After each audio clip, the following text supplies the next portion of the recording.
Good day, everyone. Good day. And yes, you just caught us out talking about the water that we have just missed. I usually go, well, it's my character. Always have this huge jug of water. And unfortunately, I've forgotten it. So let's see if I can speak away while we have this beautiful lady, Mandy Rees, with us. She's all sorted and resolved. She's got a bottle of water with her. Yep, there she goes. So she's going to explain exactly what she's all about, what she does, and then we'll go with the flow as we usually go. Mandy, welcome. How are you? I'm very well, thank you. Thank you ever so much for inviting me onto your podcast. You're very welcome to go and grab your water whilst I'm talking if you want to. Okay, then while you're talking away, I'll be 30 seconds. Do 30 seconds. So I am Mandy Rees. I'm a mum of two daughters who are 17 and 21, and I live in Birmingham. And I help women create inspiring and life-changing businesses that support mums in the form of circles, retreats, wellbeing groups, support groups. I also run my own circles and retreats. I'm a trained yoga teacher. I'm also a healer and a coach working with professional mums who are trying to juggle motherhood with their careers without completely burning out or becoming overwhelmed. And before I did all this, I was a commercial real estate property lawyer as well. So I've undergone quite a journey transferring from being a very logical lawyer to a much more holistic and spiritual healer slash coach slash holder of space for women. Interesting. Now that just interests me. So you went into the legal side of things, into spiritualism. That's a completely different direction that you've gone into. Now, how did that come about? Where did the transition take place? Well, the big change for me was having my first daughter, and then I had postnatal depression after I had Grace, which I didn't acknowledge at the time. I knew I was really struggling. I mean, it was apparent, but I was too embarrassed or ashamed and uncomfortable to speak to anyone about it. So I just packaged it away, went back to work when she was 4.5 months old, and somehow my husband and I muddled through for the next 4 years before we had another baby. And then when Neve was 4, then I stopped working as a lawyer, by then realizing that actually I want to do something different. I want to help women. I want to support women. I don't want another mum to feel as sad and lonely as I did when I had Grace. So it was that personal experience of anxiety, depression, loneliness, and then also being able to step away from the career that I'd worked really hard for, that ticked lots of boxes for lots of people, and realize that the real me was actually much more spiritual and holistic, and my depression was actually a gift that allowed me to get back to who I really am and work with women in a very, very different way. So actually, going through that stage of your life, as much as it was very difficult, I can't imagine what it was like for your husband also, but even more so you, because you did not know exactly what was going on. So you felt lost for quite a few years while having another child. At what stage did it really hit that something was wrong and something had to be done? I know you said around about the 4 years there was a transition, but what exactly really hit home when you thought, no, something's got to change? Well, in terms of leaving being a lawyer, I was at the stage where I was being paid to work 3 days a week, but working about 4 or 5 days a week. And on one of my supposed days off, I was with Neve at a playground, and she fell off a climbing frame in front of me. And I was on the phone to a client at the time when I was supposed to have a day. It was supposed to be a day off. Now she was fine. I just had this slow motion where I'm on the phone to the client. Neve's falling off the climbing frame. Do I grab her or do I speak to the client? What do I do first? And everything went into slow motion. And that's when I came back and said to Kerry, I can't, this has got to give. I can't do this anymore. He's also a lawyer and still is. So he was working crazy long hours as well. And I was in the privileged position of being able to step away from it because of his income. But that was the one defining moment. I thought, this is just bonkers. What am I doing this for? This isn't what I wanted from being a mom, from being a family. Yeah, no, I know how that feels like as a parent. When something significant's happening, slow motion takes effect. Yeah. And that's the aha moment. And obviously that moment was telling. And that's when you made the strike and you said, no, I have to make a line in the sand. Enough is enough. And especially when you had the thought process of my child or my client. And obviously it was a no-go area. You knew it was your child. Yeah, absolutely. And then from then onwards, you got your help and then moved on from there. And then it was a situation that you knew you could help other people that was in your situation. Something good could come out of this, which was great. I mean, okay, so after that, what happened beyond that? How did you go through the process of resolving issues with yourself? Because that's number one. You didn't go and help everybody else afterwards. It didn't happen like that. But how did you come to the situation of, okay, I need to get help? What help did you get? I knew I had to get help because I knew that the me that was, so Grace was 8 at this time, Neve was 4. So this has been going on for 8 years. I knew that the me for those 8 years, there'd been ebbs and flows, but really she was putting on that brave face and presenting to the world that everything was okay. But I'd lost a connection with the Mandy I'd been before I became a mum. Because when I had Grace, there's so much pressure on parents generally, but I think particularly that's my experience as a woman, is as a mum, to love it and love everything about it. And the kind of memo I received was, I have to sacrifice who I am for my child. I know now that actually the best way to mother a child is to love yourself as much as and first before your children. So I knew that I was lost, and I was still lost, and I'd gone into that very logical lawyer space. You know, I can be very logical, and I think one of my traits is I've always had to cope, and I've always coped.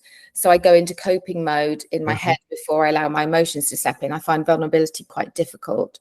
But I had a really good friend who I confided in, and she had a really good therapist, and she said, right, I think you should go and see Alison, this therapist. So I did. I went and had therapy every week for about 2.5, 3 years, and talked it through, and actually discovered that a lot of the pressure I'd placed on myself was my relationship with my own mum, which is okay, but not great. And also I did then struggle to trust other women. So when I became a mum, I didn't have a circle of women around me to rely on, because I either found women really scary or I didn't really have time for them, because as a child, I didn't learn how to foster female friendships. No, I understand. I mean, the majority of things in our lives, it stems from, you know, when we are young. And obviously you found that out and you tried to deal with it. So when you made that change, obviously it affected your child, and you made it with good stead. You knew those changes had to take effect. So it took a long time. So actually listening to you, it took a long time before you got to the stage of helping others. You knew you had to help yourself, and that still took some years. That took some time before you got to that stage.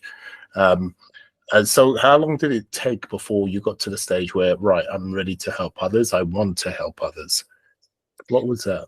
It was pretty soon. So I'm not somebody who could never not have a job outside of the home. So when I just stopped being a lawyer, I knew I wanted to do something else, and I knew I wanted it to be around supporting mums. So bizarrely enough, I set up a maternity wear brand for a while, thinking I'll create these beautiful clothes for women who feel fat and frumpy when they're pregnant, but soon realized that I am not somebody who thrives in the retail world.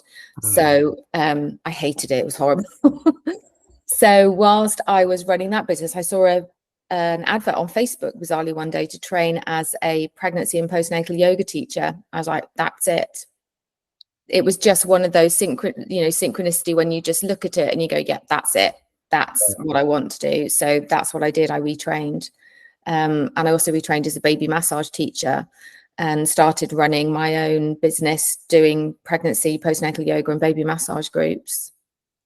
Wow. So you basically went retrieved from a fact of something that you've already gone through, some kind of experience, and obviously you got that kind of connection straight away.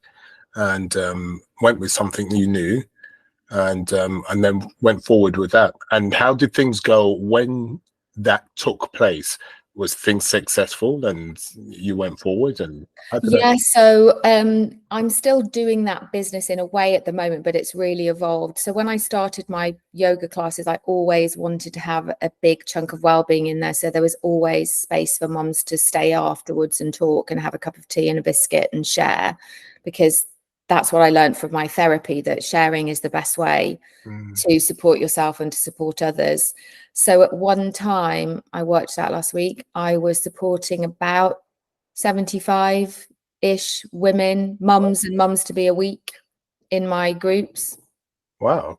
How do you find that? Is that not intense, or is that not at least difficult to be able to give the attention, or the how do you deal with that? It is, but that's why learning to look after myself was so valuable, because there's no way I could have done that if I hadn't been, I run a lot, so I get outside, I slow down, although I'm running, I'm mindful, I breathe a lot.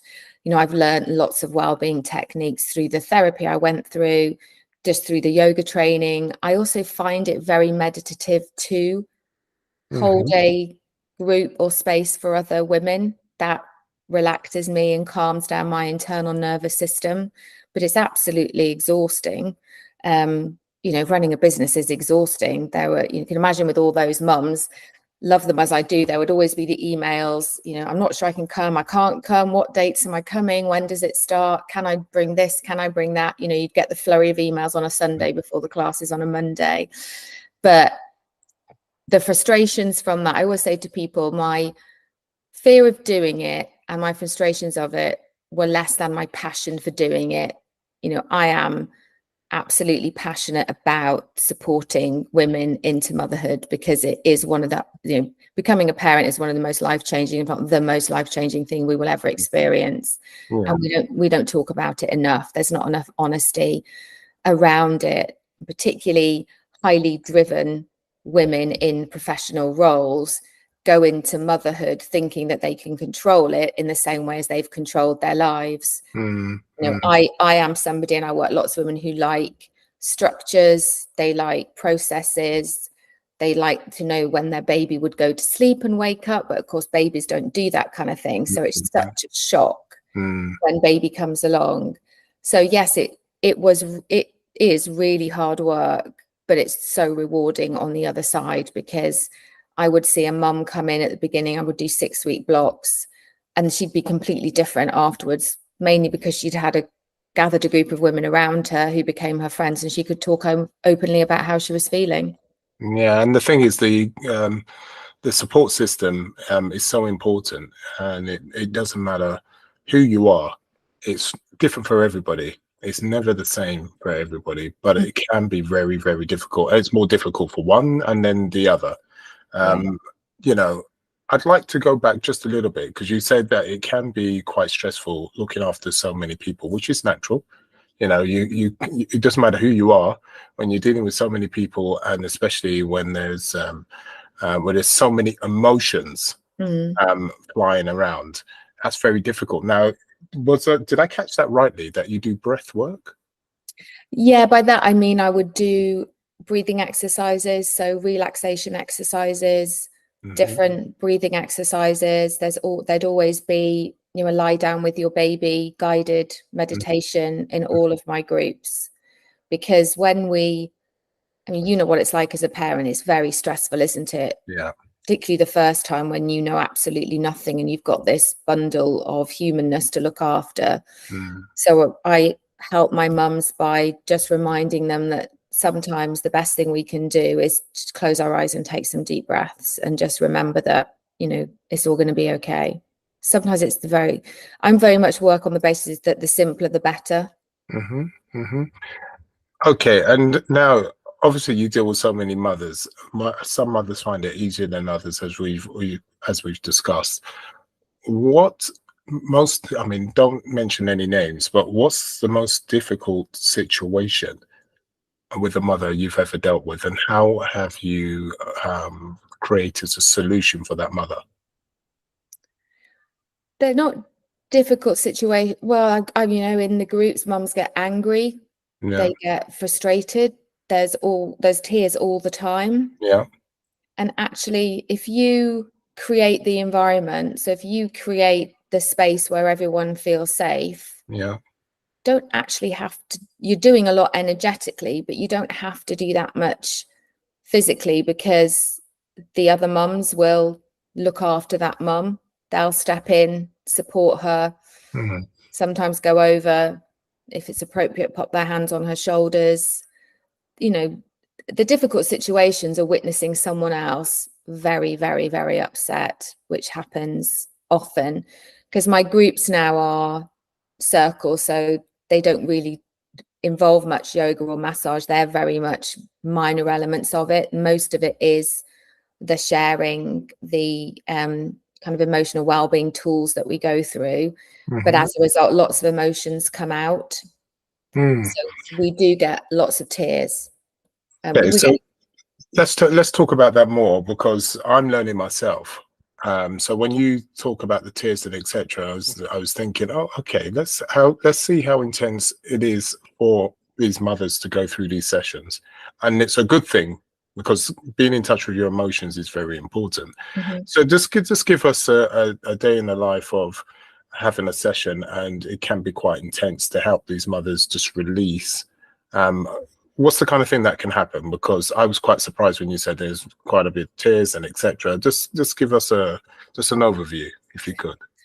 Well, so one-to-one sessions aside, because that's something very different, but within the circles I do, so there'll be between 6 and 10 mums in a circle.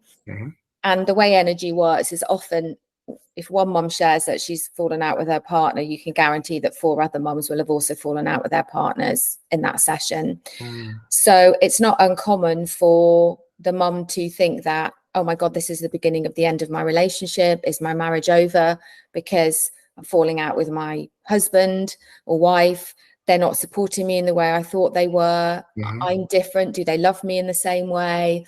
They feel really guilty because they don't feel that they're playing their weight in the relationship. They're really angry with their partner because they just don't get it.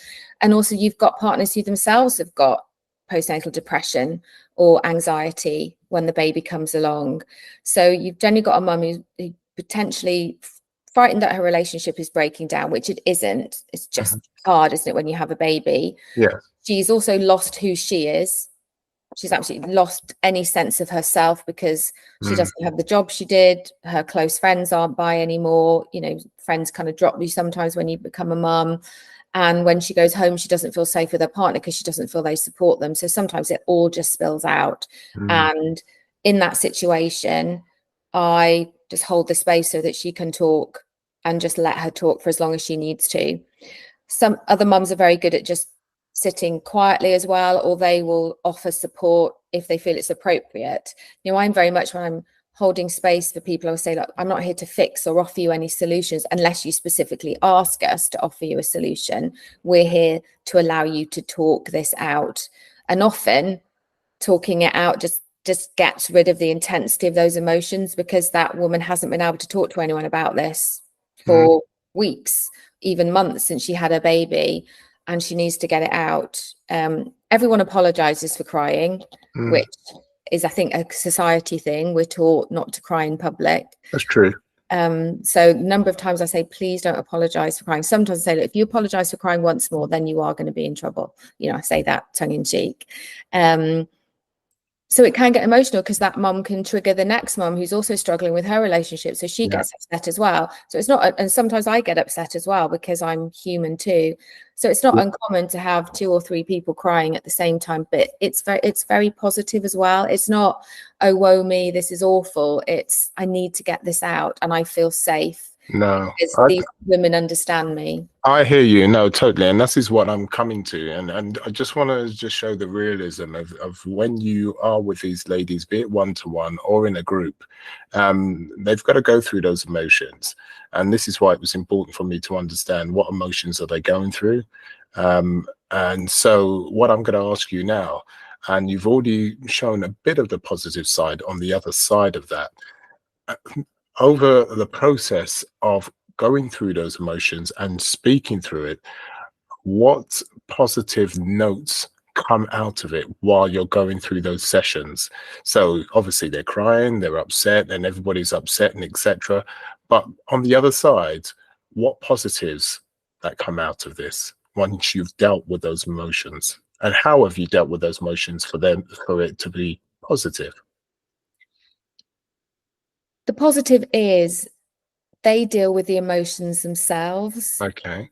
Because often usually by speaking out loud, it's not as bad as you feel it is. Your body holds on to the energy of it. And once you've released that through the words, your body physically lets go as well. So physically, you've released that tightness in your chest, that tension in your shoulders, when you feel like your heart's aching. You've released that through the words that you've spoken. And often when the mum is speaking, she speaks herself into the solution that she needs anyway. When she's talking, actually, it's not, when I speak it out loud, it doesn't sound as bad as I think it is. And actually, this is what I need to do. So she'll come to the solution herself. Okay. But the biggest thing about sharing in a group, in a circle, is you can guarantee that she's not alone in what she's feeling or what she's experiencing. There'll always be somebody who's either experienced it or is. So that sense of, oh, it's not me, and I'm not the only one whose relationship feels fragile 6 weeks after we've had a baby. I'm not the only one who wonders, how on earth am I going to get through another night when I'm so tired that I don't want to carry on? I'm not the only one who feels guilty because she doesn't love being a mum all of the time. In fact, sometimes she really doesn't like it at all. So that sharing gets rid of guilt. Guilt's a very, very heavy emotion. And if you can replace it with, I'm not on my own, I'm in a community, I've got support around me, that's a real positive. But I think that's the reason we go to talking therapy, isn't it? That's the reason we speak out about how we're feeling, because that shifts energetically what our body's holding on to physically. And we feel a lot lighter. So many mums say to me, I feel so much lighter after I've been able to speak about that. And sometimes they will ask, what can we do? Or I do lots of emotional kind of well-being tools, mindfulness tools, confidence tools, boundary setting, all that kind of stuff. So we do also work on in these spaces, well, actually, this is what you can do positively to work on yourself, to make that situation easier to navigate or resolve. And when you talk about these things, is it like a custom solution for each person? Or when you talk about work on this on yourself? It can be. In the circle, we tend to do a thing every week, but it tends to be something like, you come up with 5 ways that you can look after yourself in the next week, that are really easy things to fit in around being a mum. Or a big issue is mother-in-laws and mothers, interfering with unhelpful advice. How can we help you feel able to say no to your mum or to set boundaries? And it's generally always comes down to looking after ourselves. No, you're totally right. To be honest, it sounds like you do some amazing work while taking everything on yourself, because you're connected with these ladies because you really care for them, and you really do. It's not just a business, right? And because of that, you do take on that energy. And with that said, how do you cope on a daily basis? Because that energy could be taken on more so every single day while that piles on. How do you reset yourself ready for the next session or the next week? Does that make sense? Yeah, absolutely. So every time after I've done a one-to-one session or a group session, I do what I would call clear myself of the energy. So I will go outside, literally kind of shake off the energy, ask for myself to be cleared of anything that I might have picked up from the conversations that have been discussed. And I, as I said, I go out running. So that's my way of just getting rid of stuff, is to be outside and just send it out into nature. And this is how you're in a situation where you can give 100% the next time, rather than alleviating and another part of you's gone over a certain amount of weeks, but you give 100% all the time. So you're always in a great position. I wouldn't always, I'm not always, some days you just feel rubbish, don't you? Sometimes it's kind of, you know, I have to lift my energy when I know the mums are coming if I'm just feeling a bit rubbish. But then my nature is to be very honest with people. So I'll say, I'm not feeling great today. How are you guys? And generally, you know, half of them aren't feeling great either. So I'm very honest. I would never pretend to be on tip-top form if I wasn't, because that's not my nature. And my belief system is that when you're holding space for other people to be honest and vulnerable, then you have to be the same. It's mutual agreement in that space. Yeah, and I definitely see that, because if you're showing vulnerability, you're showing trust at the same time. Because if you can be vulnerable, then maybe I can meet you halfway. Yeah. Yes. A majority of coaches aren't like that. They always think they've got to be solid. They've always got to act to be a certain way. But we're human, and I suppose that's how you have that connection with other people, because you show that you're a normal person. You're a normal person that does break down sometimes and has a cold or mentally isn't blah blah blah blah, and the rest of it. And I suppose that's where the trust comes into it, and hence you have that greater connection with your clients. I hope so. I also found motherhood really hard. And it was harder for me because I pretended it wasn't hard. So when I see a woman pretending it's okay, I guess I have the ability to read whether she's telling me it's okay when it isn't really. I also, through my yoga training, aware of body language and what people are telling me without actually speaking. And I'm also, I feel like part of my bigger pause here is to be inquisitive and curious and not just settle for the "yeah, I'm fine, Mandy" answer, when really I know that she isn't. I wouldn't be doing my job properly if I didn't not push her, but didn't encourage that vulnerability, because that's when we really get help and support, isn't it? Yeah, no, I totally hear that. And also, when you're having these discussions, I mean, you've got so many ladies, they can speak about anything. And I take it they also speak about their kids, be them, you know, babies through to teenagers. And do they speak about all through the spectrum of ages that the kids they have? Yep, we do. And that's what's lovely about it as well, because you have some mums with only one child, you have some with 4.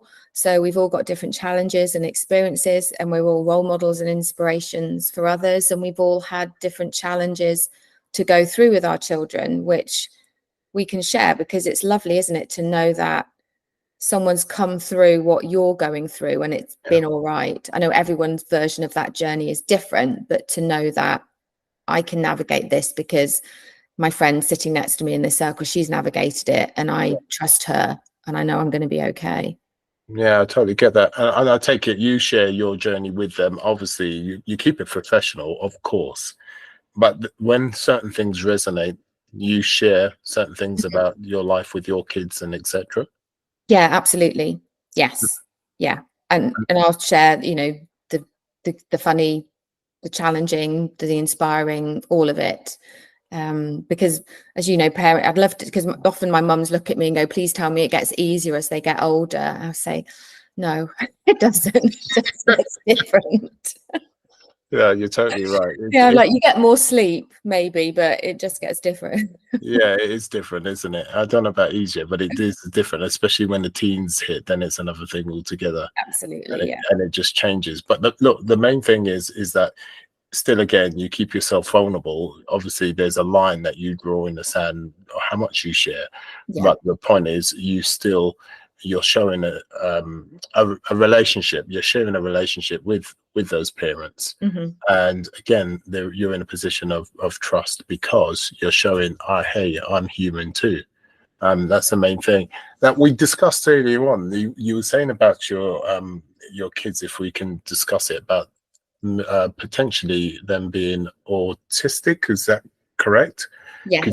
Could you tell us a bit more about that, how that came about, or just go back and just give us some information? Yeah. So relating really to my youngest daughter, she really enjoyed lockdown. So the many lockdowns we had, she really enjoyed being at home with us when there was no school. And she found going back to school to be really challenging. I think a lot of it comes, girls are horrible to girls, unfortunately. And she really, really struggled when we went back after COVID. And we ended up being referred to a psychologist who diagnosed her. First thing she said, I think you're autistic, which wasn't on our radar. We didn't have any experience of it as a family. Okay. But having gone through the process with her and had to obviously complete all the forms and the processes for the diagnosis, it makes complete sense now. She felt very safe at home. She had all her systems in place at home. She was able to just be with her safe people. And she'd worked very hard throughout her life to create her coping mechanisms externally. When lockdown came, she didn't have to use those coping mechanisms because she was safe at home. So when she needed to go back into the world, she'd forgotten what those coping systems were. And it was really hard for her to put them back in place. So she didn't have them. So it was really difficult. She really struggled. And going through that process and getting the diagnosis means now she gets extra support at school. She gets understanding at school. We're able to understand her from a different perspective. I think having gone through the process, there's many aspects of autism that all of us within our family tick the boxes of. Okay. But it was a really difficult time for her. But now we're through it. Actually, the diagnosis has been, again, a bit like my depression, a real gift, because it's given her and us an understanding of who she is, how she operates, and what she needs. Okay, and now you're at a stage where you understand, okay, she has this disability, and you understand what she needs. Now you have that insight. What insight now, when you look back and you think to yourself, oh, yeah, I can see, now we know it's autism, when this and this happened and how she was in this way, what were those traits she was showing back in the day that you now realize with hindsight? And it's easy to say with hindsight, right? But now you with hindsight, what were the kind of things she was going through, and how were you seeing the situation at the time, and how were you coping? It's things like she really likes her personal space, Okay, which all of us does, but she has to have it when she needs it. And I think there can be a tendency as a parent to think your child's being grumpy and rude. Actually, she just needs, she gets peopled out. If she's been with people all day at school and potentially in the evening as well, ideally she needs the rest of the next day to have limited people contact, or she'll just say when she needs it. Whereas before, when we didn't have that understanding, there's are you just being a bit of a grumpy teenager, not wanting to hang out with people? But we know now that that's what she needs. And looking back when she was little, when we'd have family Christmases, she'd take herself off at 3 and 4, and we'd find her in a different room of the house, just sitting by herself quite happily. She would have taken herself away from other people, which looking back now is part of her autism. Also things like what she does and doesn't like to eat. Again, she has very specific foods that she will eat or doesn't eat. And again, as a parent, and I think probably from my generation, it's like, well, you eat everything on your plate. Yeah. Leave the table until you finish. I'm guilty about that. Discipline. You must eat what you're given. Exactly. But now we've learned what she does like to eat and what she doesn't like to eat, and potentially how it needs to be presented on the plate. And that's just who she is. And obviously school now know that she takes her own lunches into school now. Those kind of things that actually might seem small to some people made a huge difference. So and it kind of, as a mum, I was like trying to force her to eat all the avocados and the broccoli, all the food that you're meant to present your child with, thinking you're a good mum. And actually now knowing she just doesn't like them, from my perspective, that was the way I'd labeled it, was I must be, I can't be a great mum because one daughter eats all the stuff, but the other didn't. So what did I do wrong that this child doesn't eat it? But actually, that's just who she is. That's just who she was. So actually, having known that earlier would have been a lot easier. Yeah, no, I totally understand. I mean, it's my kids also are autistic, and I am a disciplinary. I was brought up like that also. but you eat what you're given, right? Mm. And I was the same way. And my kids actually weren't too bad, but there were traits that you're talking about is very similar, one to one. And so yeah, it's hard as a parent, especially then when with hindsight you think, okay, fair enough. So I feel you, Mandy. Yeah. It's not easy, but the great thing is when you do know, you can put things in place and you have an empathy and an understanding of what's going to be done. And you're a great mother, so you obviously you know it is what it is, and you know what needs to be done for the future. And you've done really well in that respect. So yeah, so again, you're in a position when you are with the mothers, you know, and the mothers, and I'm sure there are plenty of mothers that speak about similar things to their kids. You're in a position again to talk about these things and be, you know, a situation you can say, look, yeah, my daughter, blah blah blah blah blah, and it's easy for you to have that conversation because you've lived it. Right. Yeah, we had in the last but one circle I did. So a mum's there with her baby, but she also has a little boy who's 4. Okay. And she pushed for him to be assessed.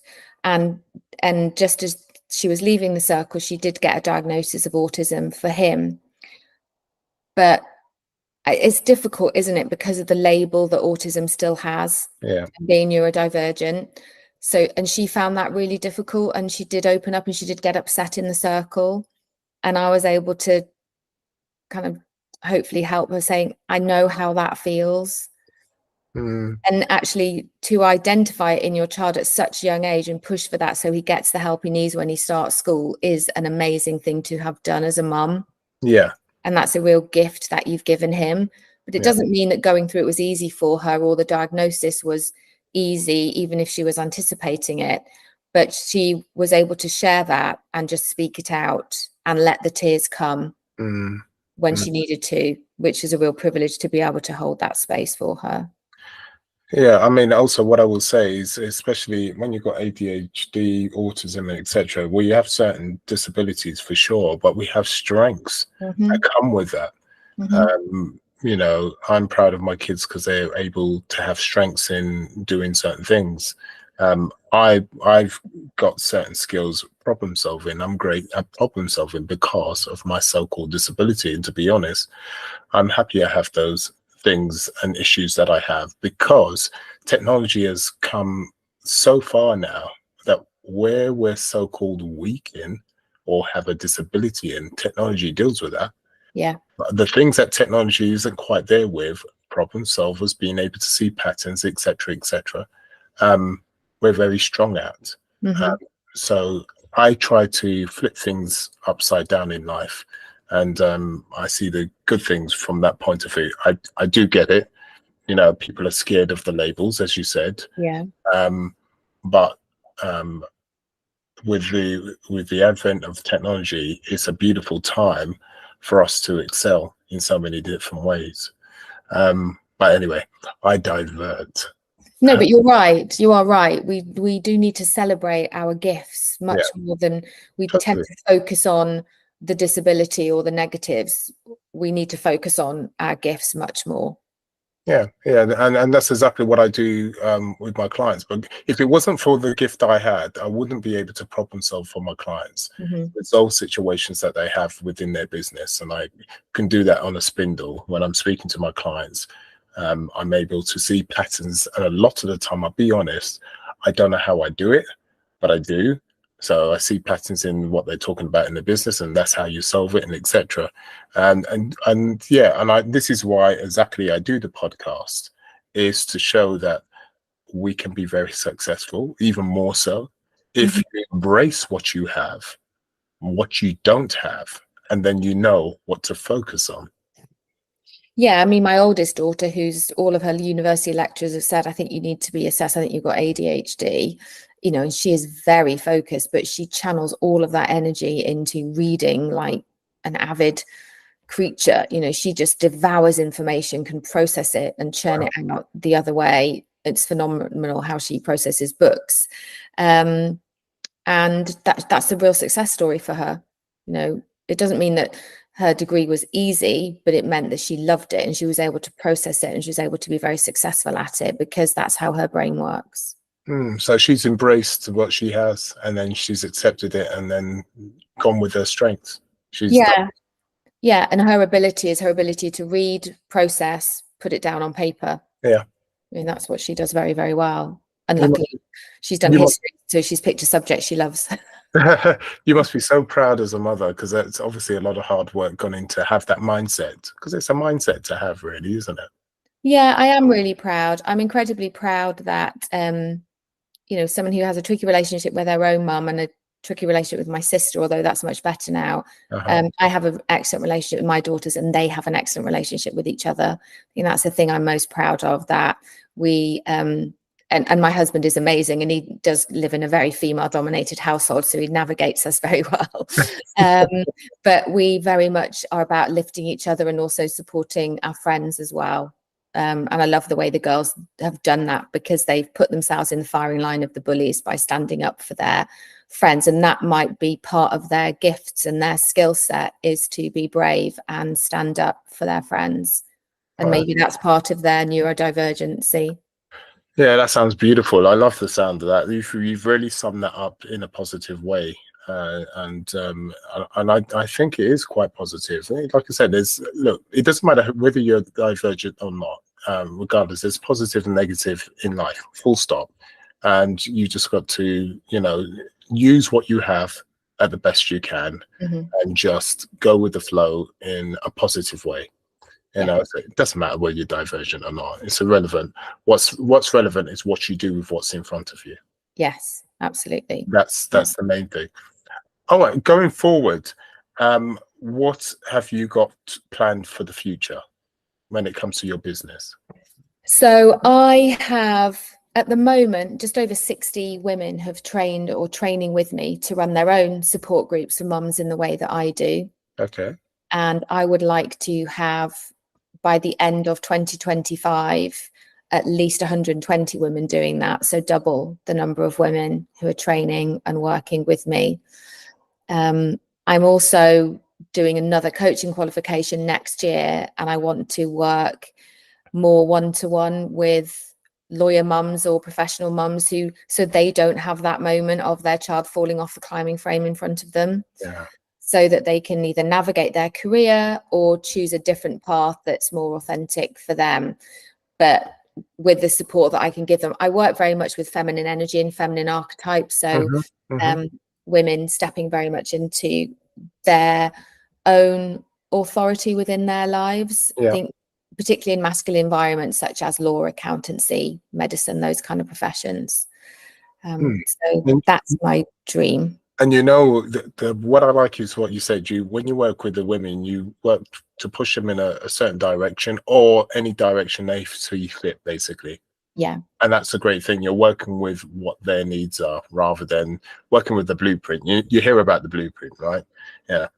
Hey, this blueprint and it will work for you. And life isn't like that, you know, and we're all individuals. And what I like about you, Mandy, is that you have your blueprint, but you know that blueprint has got to be flexible.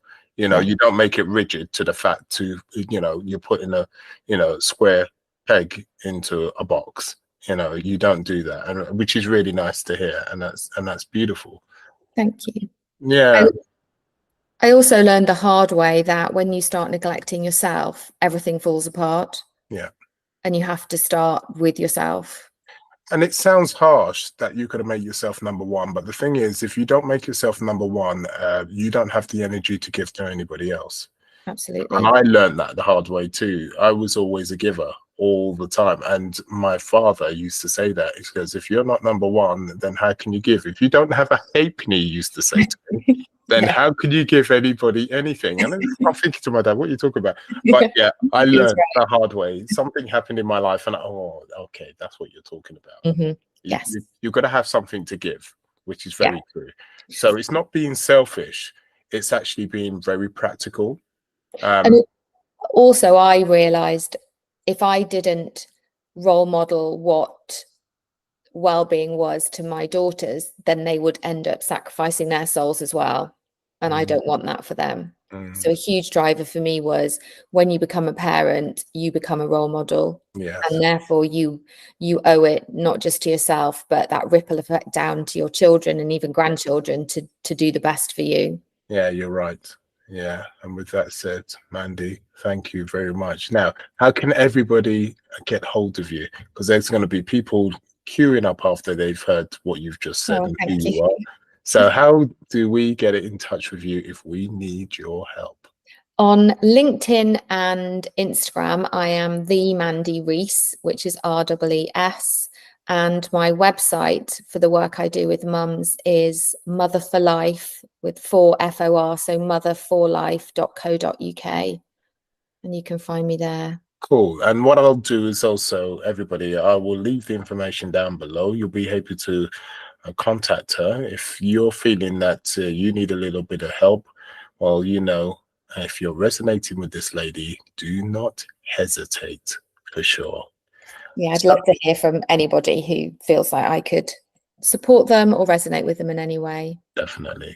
And with that said, I'm going to say to everybody, sayonara, and see you very soon.